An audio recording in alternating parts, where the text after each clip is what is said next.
I didn't use straps today on my sets, and I didn't really get that far with weights per se. I got to 225. I did a few reps with that, and I tried 315, and I couldn't get it. You know what I mean? Because my grip isn't that great. Possible topic ideas to discuss: the effects of alcohol on your lifting sessions, tolerance for the cold, etc. I'm guessing you're asking for more than two things there. Thoughts on hydration close to training. Effects filming / posting has on training, such as motivation, keeping track of lifting form, ease of tracking progress, or any kind of effects. The effects of the time of day for training. What do you think of Karaiko's Grizzly? What are your thoughts on ice baths, any kind of cold exposure therapy? I'm only posting this because you asked for suggestions on what to talk about. As always, this is just my 2 cents.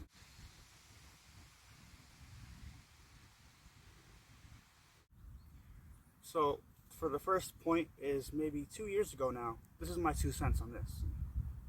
2 years ago, I had a coworker that said lifting weights while you're drunk is deadly, very, very dangerous.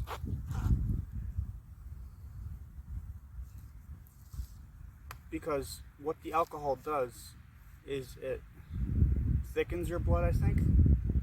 And when you're working out with thick blood, you have more of a chance of something going wrong, especially with your internal organs. As far as tolerance for the cold goes, no matter who you are, you're going to be cold while it's cold. So if you can get your tolerance more than what it was before, then you're going to be better off. But me personally, I like training in the cold because it feels better as opposed to the summer. But the truth is that in the summer or the spring, I'm going to hit bigger numbers. I've mostly trained only outside exclusively. So me training outside, I'm going to be affected more by the cold or the heat.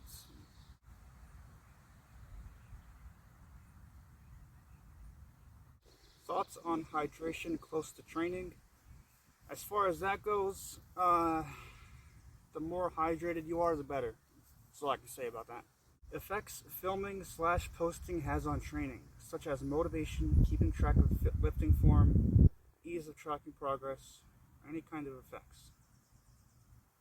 Number one, the effects that filming has on training, I think is very negative, especially with social media. But if you're going to be posting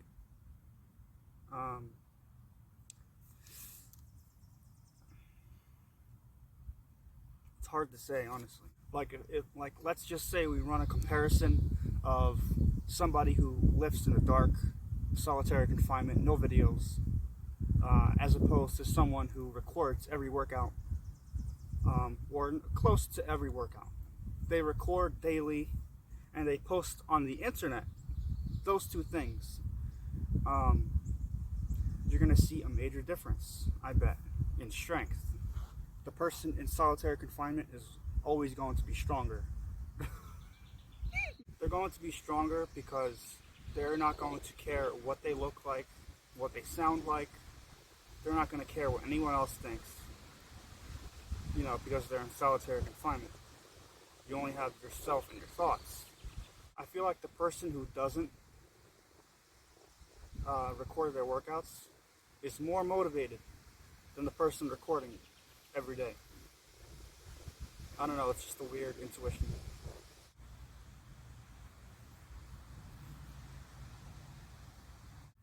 I can't tell you how many times I've wanted to give up on recording and just do solitary confinements,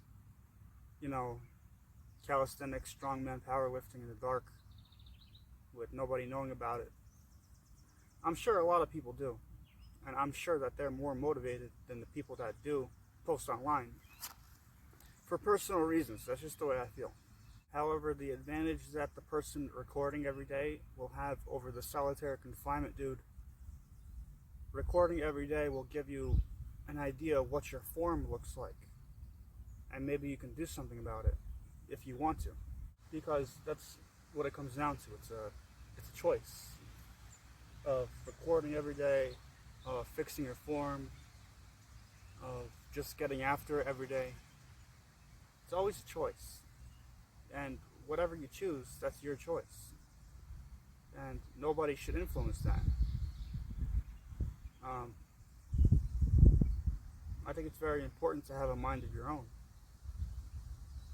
And to listen to your inner conscious.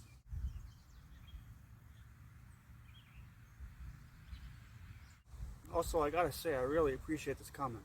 As far as any other kind of effects go,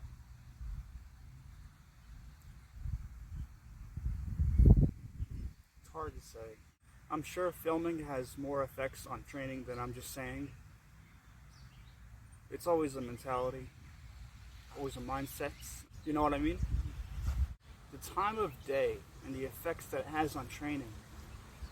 It doesn't have any effect on the training because no matter what you do, you will always be subjected to some kind of crutch or setback. So if you're thinking like, oh, if I train right in the morning, I'll be tired. So, that'll have an effect on my training in a negative way because I won't be able to hit the numbers that I normally do. I disagree with that. Or if you say, if I train later in the day and I'm all warmed up from moving around all day, I disagree with that because there will always be something wrong with your training, no matter who you are, what you do.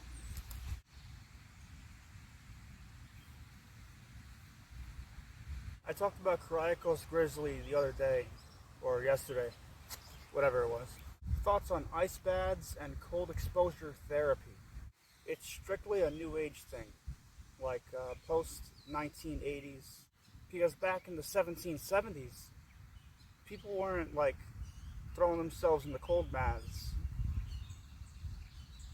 for optimal muscle development. Okay, never mind, because apparently around 3500 BCE, the earliest written records of using cold were discovered in ancient Egyptian texts to treat various outlining injuries and ailments. I didn't think it had been around for that long, 3500 BCE.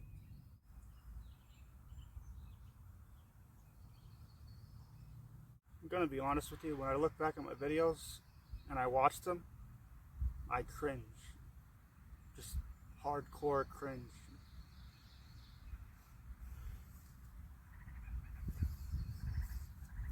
That's why I always think about quitting and going solitary confinement mode, because I feel like I would have more motivation. You know what I mean? You know what I'm saying?